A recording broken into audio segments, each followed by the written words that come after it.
आज के लेक्चर में हम डिस्कस करेंगे principle of plant physiology. Principle of plant physiology. Plant physiology का मतलब होता है प्लांट के अंदर का स्ट्रक्चर और होने वाले प्रोसेस।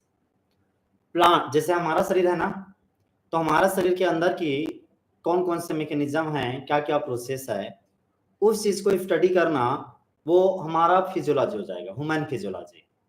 ऐसा ही प्लांट के अंदर में कौन कौन से प्रोसेस होता है वो प्लांट फिजियोलॉजी कहलाता है। जो भी प्रोसेस होते हैं प्लांट के अंदर में वो दो तरह के होते हैं, बनने वाले और टूटने वाले।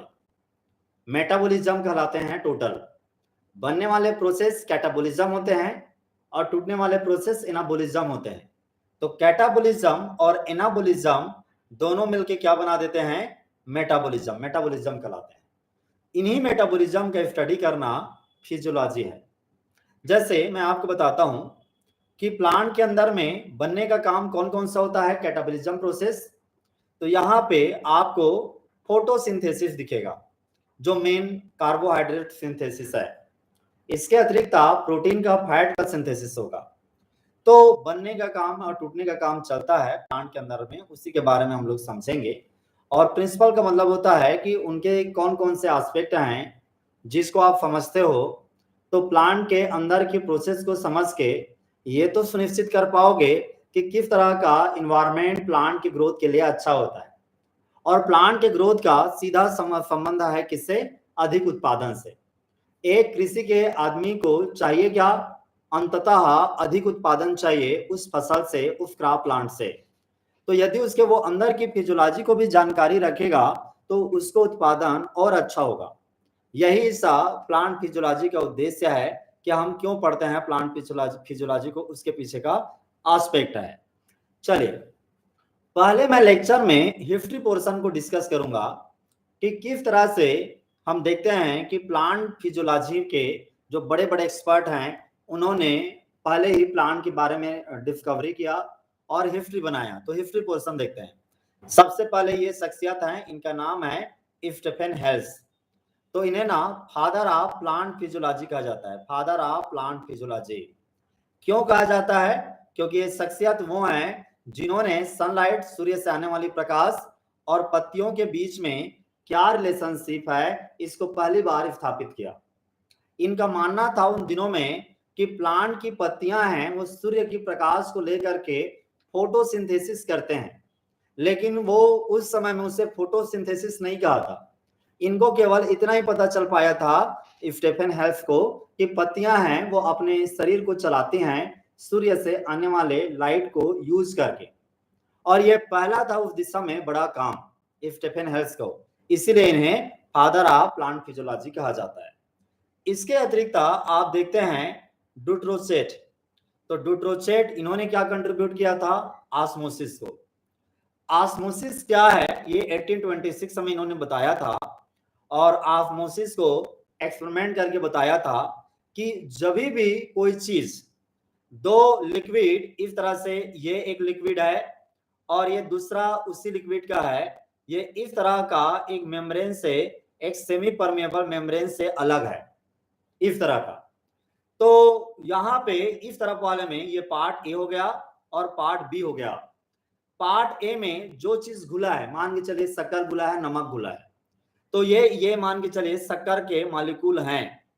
तो पार्ट ए में शक्कर के मॉलिक्यूल मात्रा 10 है मान के चलिए, और इधर पे शक्कर के मॉलिक्यूल हैं वो 100 हैं। तो ज्यादा किधर है, बी के तरफ में। तो इसका मतलब क्या है कि पार्ट ए कम गाढ़ा है, ये लेस कंसंट्रेटेड है, लेस कंसंट्रेटेड। और गाढ़ा कौन सा है, ये वाला गाढ़ा है, ये वाला पार्ट। तो इस तरह से जब इसने देखा डुट्रोचेट ने कि किसी भी एक लिक्विड को, मतलब लिक्विड घोल को एक सेमी परमेबल मेम्ब्रेन से कर दें। सेमी परमेबल मतलब आधा अधूरा किसी चीज को आने जाने देने वाला। तो जब आप ऐसा कर देते हैं तो इधर पे पानी की मात्रा ज्यादा है और साल्ट की मात्रा कम है, या घोल जो ये है शक्कर है उसके मॉलिक्यूल कम है, तो पानी है इधर से इस तरफ में ऐसे मूव करेगा। मतलब यदि लेस कंसंट्रेशन से हाई कंसंट्रेशन की तरफ मूव करेगा, और मूव करने वाला चीज क्या है, पानी, मूव केवल पानी करता है। किधर से? पानी सॉल्यूट के लेस मात्रा से सॉल्यूट के ज्यादा मात्रा पार्ट बी की तरफ मूव करेगा। इस प्रक्रिया को कहते हैं ऑस्मोसिस।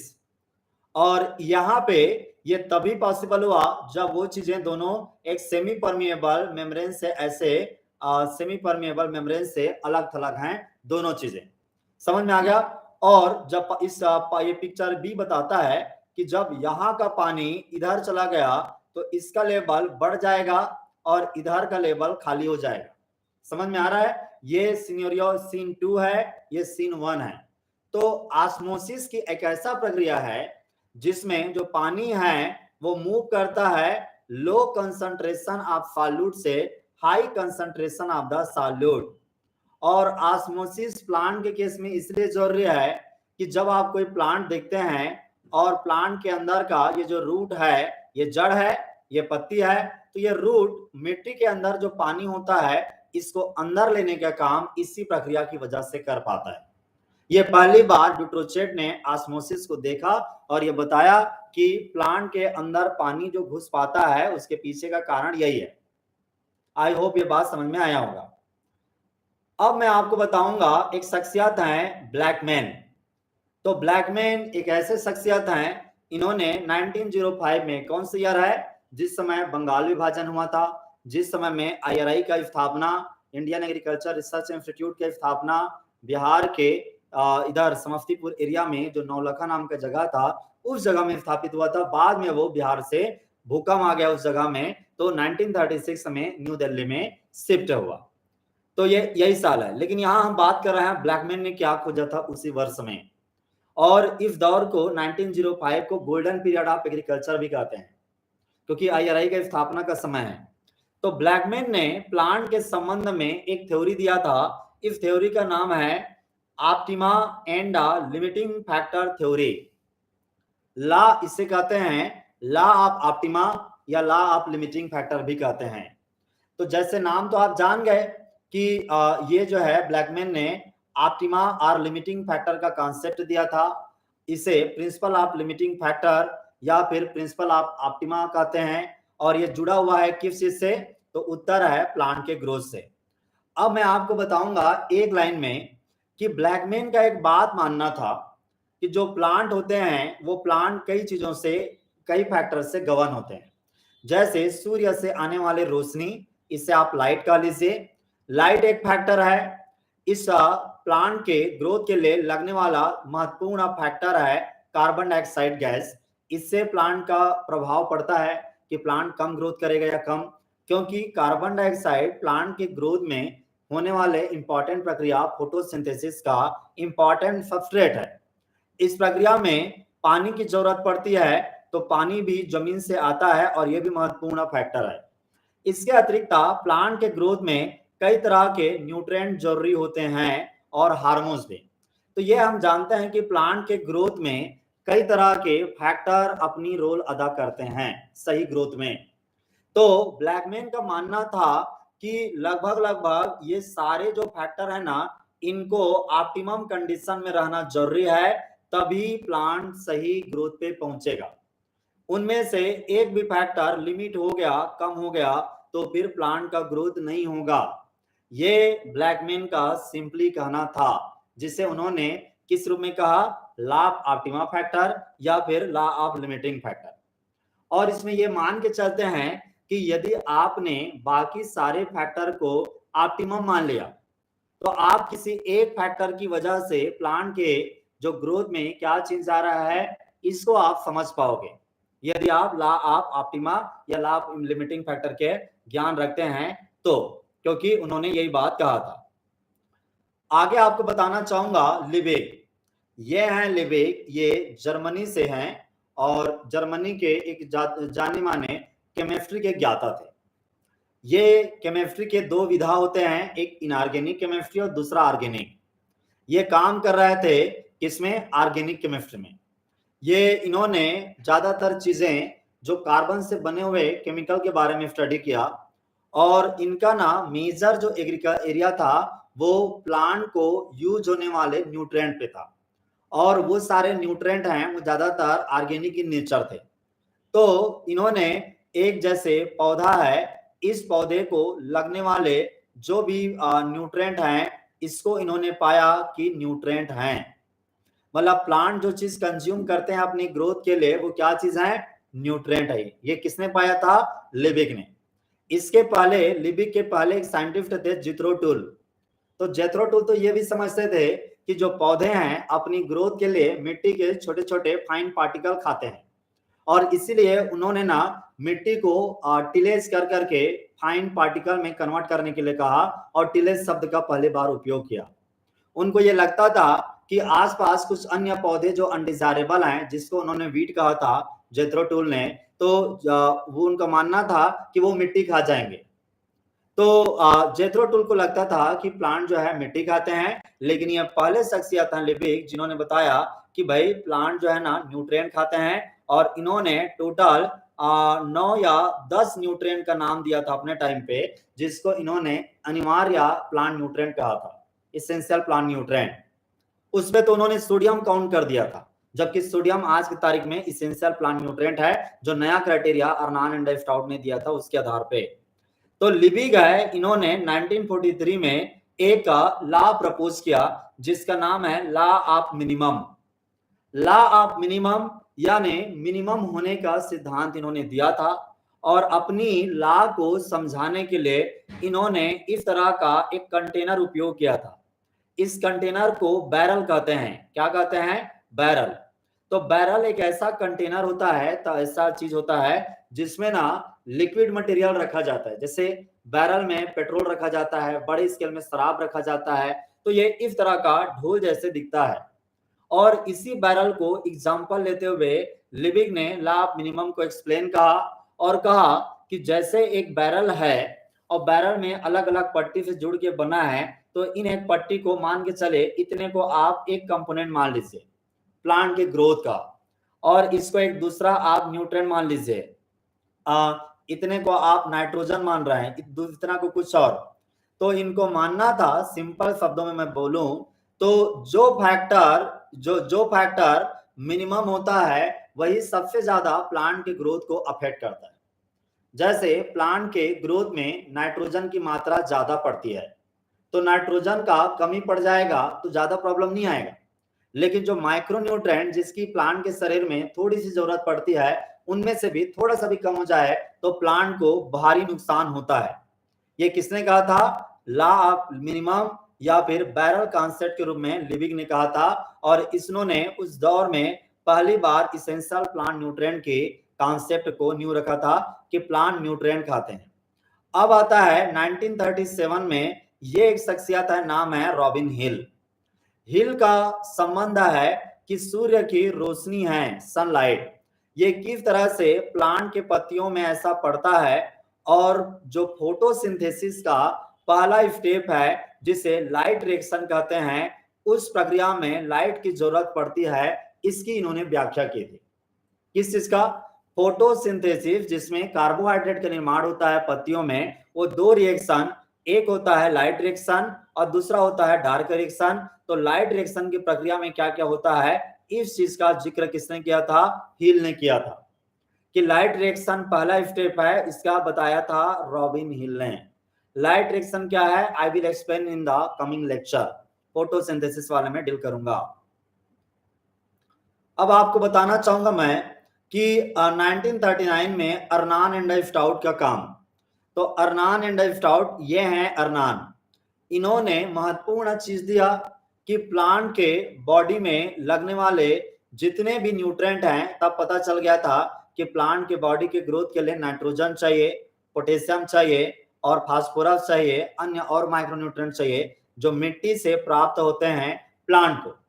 तो ऐसे लगभग जमीन के अंदर में केमिस्ट्री के जितने केमिकल एलिमेंट होते हैं, उनमें से लगभग 90 तरह के एलिमेंट मिट्टी में पाए जाते हैं, और 90 में से केवल कुछ न्यूट्रिएंट हैं जो प्लांट के शरीर में अनिवार्य हैं।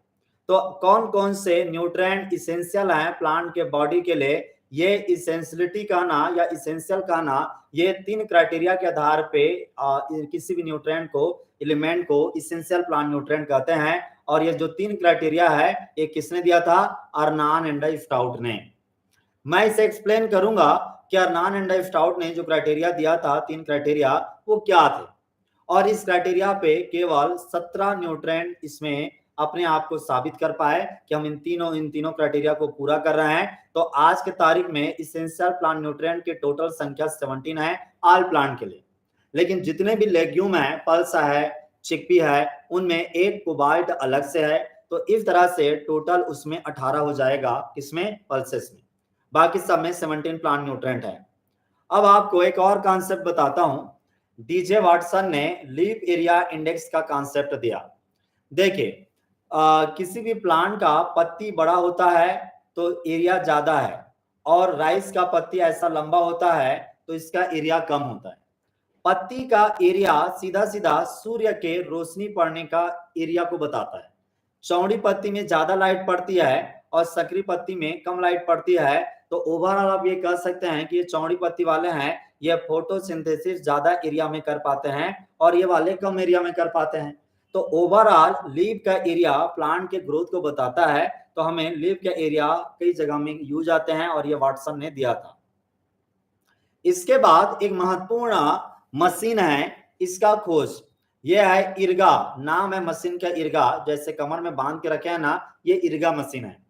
और इर्गा का फुल फॉर्म क्या होता है? इर्गा में IR का मतलब होता है इंफ्रारेड और G फॉर गैस एनालाइजर। मतलब जैसे यहाँ पे इस तरह का चीज क्या रखा है? इर्गा, और यहाँ पे इसका नॉब ये है, सेंसर इस तरह का है। ये एक ऐसा चीज है जिसको ना आप ऐसा करके पत्तियों में फोकस मारेंगे तो पत्ती का उस पॉइंट का ना कई सारे कंपोनेंट यहाँ पे रिकॉर्ड हो जाते हैं। जैसे क्लोरोफिल की मात्रा क्या कितना है, ये आप बिना कुछ किए, मतलब इसको ना, ये सेंसर नहीं है, इसमें ना पत्तियों को दबाया जाता है, ये खुद डायरेक्ट यहाँ पे नोट करके बता देता है कि क्लोरोफिल कितना है। समझ में आ रहा है इर्गा का? तो इसमें ना पत्ती के अंदर क्लोरोफिल की मात्रा और अंततः फोटोसिंथेसिस कितना हो रहा है, इस चीज का ज्ञान दे जाता है।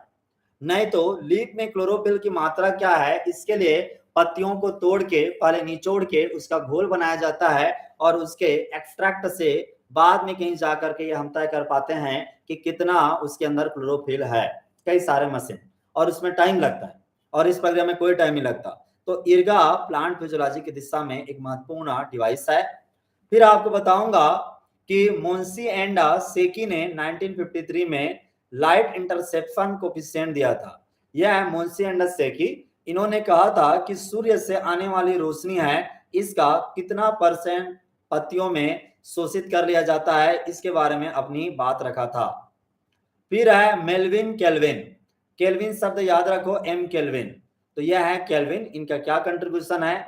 तो फोटोसिंथेसिस का जो दूसरा स्टेप है, पहला स्टेप था लाइट रिएक्शन, जिसको किसने दिया था?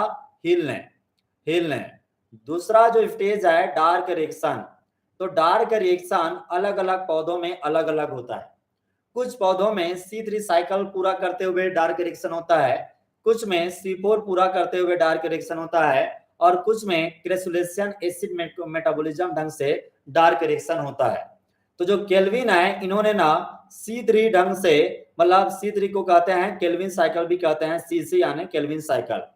एक कार्बन डाइऑक्साइड है, वो एक साइकिल पूरा करते हुए कार्बोहाइड्रेट का निर्माण करता है, C6H12O6 का। ये कहना था मेल्विन केल्विन का, और इस प्रक्रिया को C3 साइकिल कहते हैं क्योंकि इसका पहला कंपोनेंट जो बनता है वो PGA है, और PGA 3 कार्बन का बना होता है, इसीलिए इस साइकिल को C3 साइकिल कहते हैं। इसी की तरह जैसे मैंने कहा कि दूसरा होता है C4 साइकिल। तो C4 साइकिल है वो 1958 में हैच एंड फ्लैग ने खोजा, और इन्होंने बताया कि किस तरह से भाई जो कार्बन डाइऑक्साइड है एटमॉस्फेयर का, ये कार्बन डाइऑक्साइड जब पत्ती के अंदर घुसता है तो वो ना एक साइकिल में कार्बोहाइड्रेट नहीं बनाता, बल्कि दो मतलब एक ही साइकिल होगा लेकिन 2 सेल में से गुजरेगा। तो एक सेल के अंदर आधा प्रोसेस प्रक्रिया पूरा होगा और दूसरा सेल के अंदर बाकी का प्रोसेस होगा। कार्बन डाइऑक्साइड जब एंट्री कर जाता है तो फिर यहाँ घुसने के बाद यहाँ आता है, फिर यहाँ आता है, और इस प्रक्रिया में कहीं जा करके वो C6H12 यानी ग्लूकोज का निर्माण कर पाता है। इस तरह से ये जो कॉम्प्लेक्स प्रक्रिया है कि दो सेल में सारी प्रक्रिया होती है, इसे क्रैंच एनाटॉमी कहते हैं, क्रैंच एनाटॉमी। और इस तरह का जो एनाटॉमी है वो किसमें पाया जाता है? तो उत्तर है मेज में, सोरघम में, उनमें पाया जाता है। और क्रैंच एनाटॉमी वाले प्लांट में ही C3 पाथवे डार्क रिएक्शन पाया जाता है, जो फोटोसिंथेसिस का एक्चुअल सही मायनों में कार्बन एसिमिलेशन प्रोसेस है। आई होप आपने प्रोसेस का ऊपर से ज्ञान पाया होगा। ये हिस्ट्री था, तो मेरा काम था कि साइंटिस्ट का नाम और उनके कंट्रीब्यूशन बताना। आने वाले लेक्चर में इन जितने भी C3 C4 बोला हूं मैं आपको, उनके बारे में विस्तृत ज्ञान दूंगा। सो पार्ट 1 के लिए thank you. Now if you're having any questions, so you can ask, then we will continue the discussion.